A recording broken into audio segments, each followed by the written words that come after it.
മനസ്സും ശരീരവും ദിവ്യപ്രഭാവവും ഒന്നു ചേരുന്ന സ്രഷ്ടാവിന്റെ വിളിക്കുത്തരമേകുന്ന വിശിഷ്ട സംഗമം.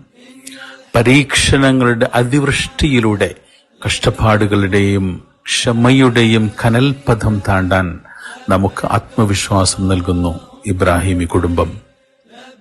ആർഭാടത്തിന്റെ പളപളപ്പുകൾ വകഞ്ഞു മാറ്റി ധനികൻ ദരിദ്രൻ എന്ന വേർതിരിവ് വലിച്ചെറിഞ്ഞ് പരലോകയാത്രയ്ക്കുള്ള കഫൻ പുടവയിലേക്ക് വിരൽ ചൂണ്ടുന്നു ഹജ്ജ്.